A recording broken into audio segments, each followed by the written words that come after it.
This week, we had a 13-year-old, three 15-year-olds allegedly involved in this carjacking incident. Should be in school. They're out committing violent crimes. And that follows some armed robberies that happened where they tracked five kids from Seattle down to Federal Way. We had two young girls robbed at gunpoint by some teenagers in Pierce County. We've got a lot of teens that are involved in some pretty serious crimes out there right now. And it could just be that this is all just happening and making a lot of news because it's going on, or it could be that we're seeing a little trend as we've come out of the pandemic and some of these kids have just not found their way back to normal or don't have the influences.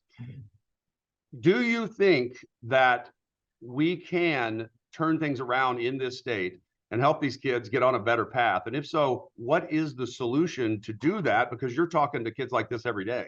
Yeah, let me lead by saying that it's heartbreaking. I see I read the paper, I see the news reports.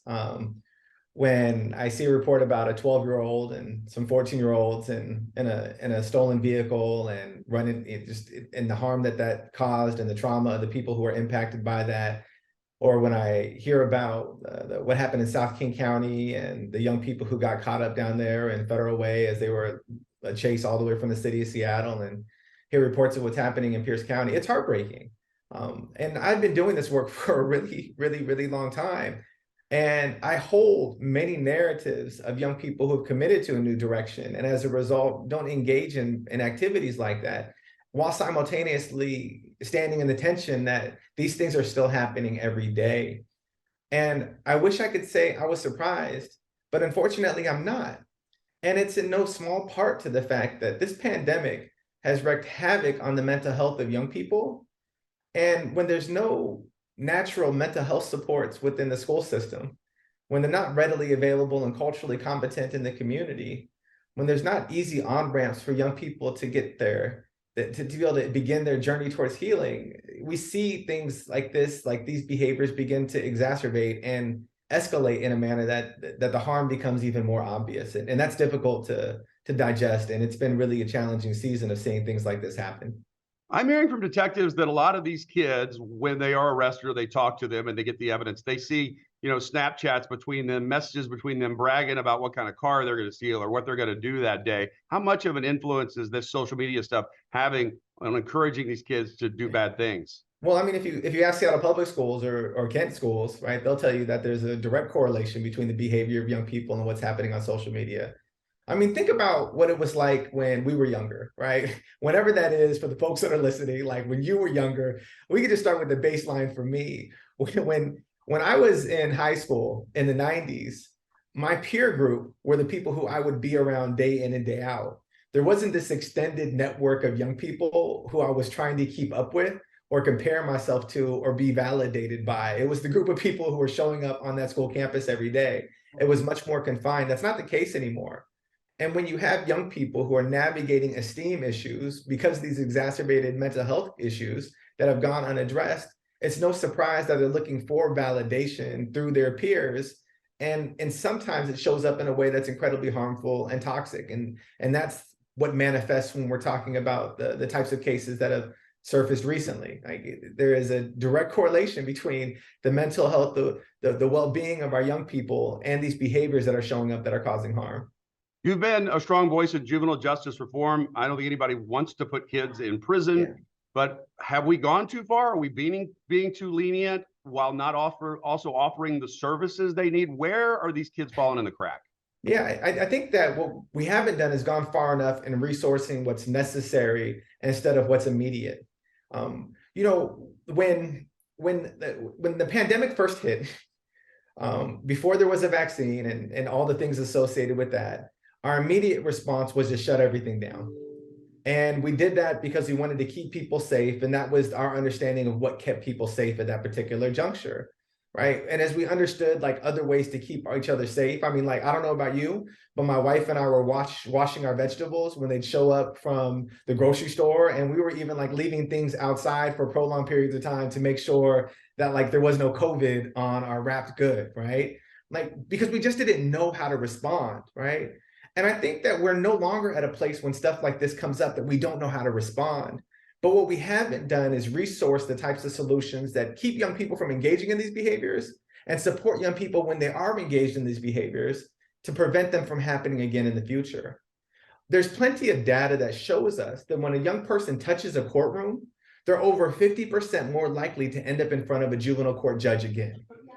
If a young person spends any period of time in juvenile detention, they're at times upwards to 60 to 70% more likely to end up in juvenile detention again.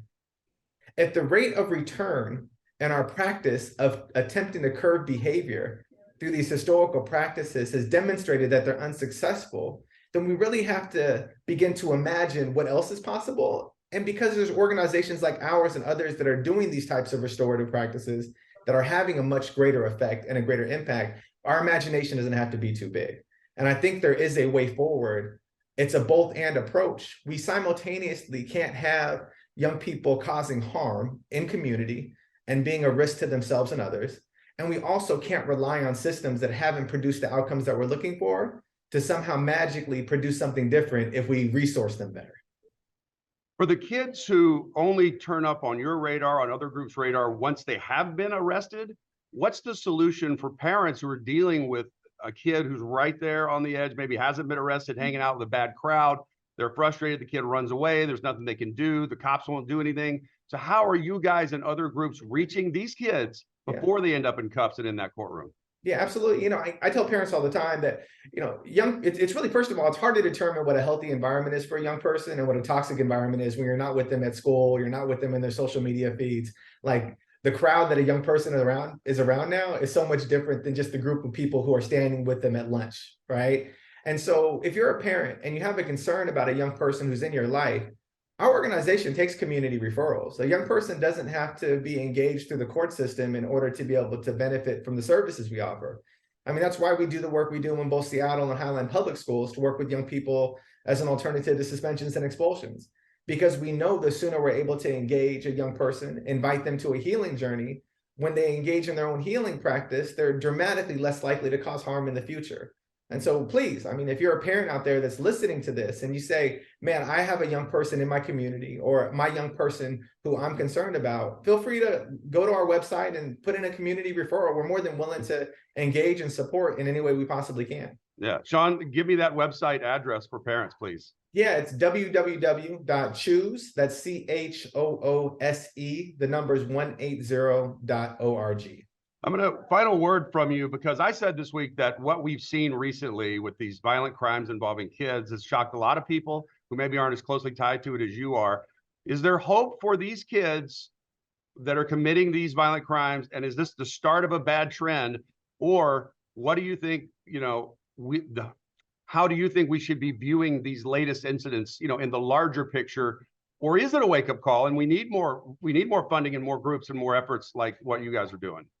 Yeah, I think it's a variety of things. I don't think it's any one thing. Yeah. What I'll tell you is this, is that the minute we believe that one young person is beyond redemption, then it allows us to imagine that all young people are beyond redemption. And I've yet to meet a person or a young person that is beyond redemption. In fact, I have an unapologetic conviction that young people, as are all people, are possibilities to be developed and not problems to be solved. I think that we need more grace in the lens that we're looking through, because grace has served us in a way that guilt never has. Well, guilt will limit a young person to the understanding of what they did. Grace will liberate a young person to become who they can potentially be. And organizations like ours believe that grace is the transformative agent that we need more of in our community. Now, that doesn't necessarily mean that a young person causes harm and there's no repercussions, so to speak. But what it does mean is that we are steadfast committed to seeing that young person continue to grow and develop and become who they've imagined themselves as outside of these negative influences and be fully invested in that outcome. Our criminal legal system simply is not equipped to do that. The court system, the juvenile jail system, the JRA system, which is the Juvenile Rehabilitation Administration, where young people stay for long periods of time, our system of law enforcement, they're not equipped to see young people through that lens or support them on a journey to heal. That's why it's important to invest in work like ours and community-based organizations that are steadfast focused on engaging young people at these critical moments and helping them commit to a new direction. I have a ton of hope. You're never going to find I love it. I love the positive message. Considering what I'm showing everybody else on the spotlight, I think this is a great message for people to hear. Thanks for all the work that you do.